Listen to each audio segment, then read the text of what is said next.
Hey guys, we're talking 7.3 power stroke today, and this is going to pertain to mostly your 99 to 2003 trucks that have the electronic lift pump.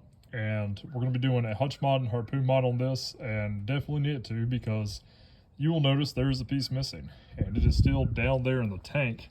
You can actually see a good bit of chunks and little bits in there, but somewhere down in there is the rest of the shower head and the other part to our pickup.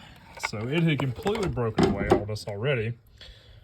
This piece was still somewhat attached, but I literally touched it and it broke off.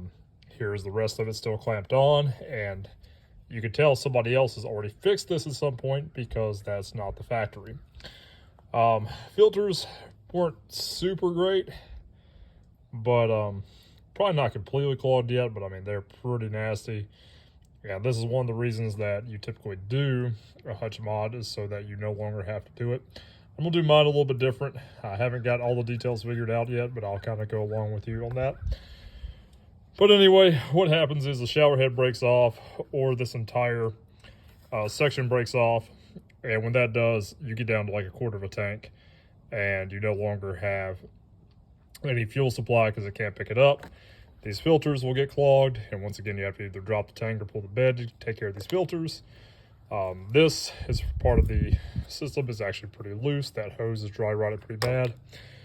And you also have your return coming in essentially right next to your pickup. When that happens, any air or bubbles or hot fuel gets sucked right back up into your pickup tube.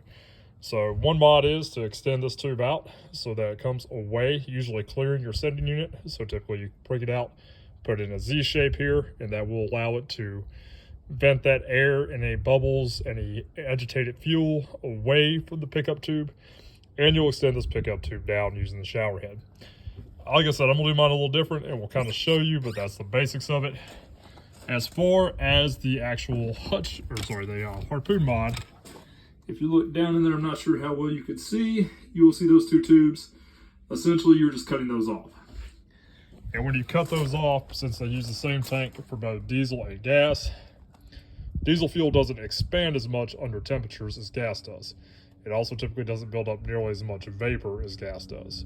So by cutting that off, some people come off flush, some people live about an inch.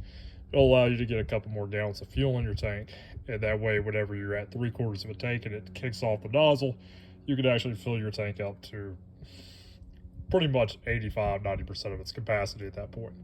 Or if you cut it off flush, 95% of the capacity, and that could add anywhere between 2 and 4 gallons depending on your tank and truck. Anyway, this is just a basic one. Hope it helps you guys.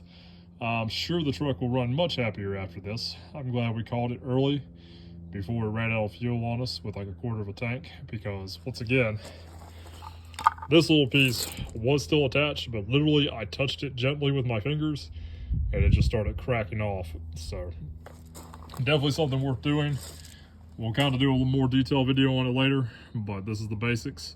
Hope it helps. As always, be safe, take care of yourselves, and all the way.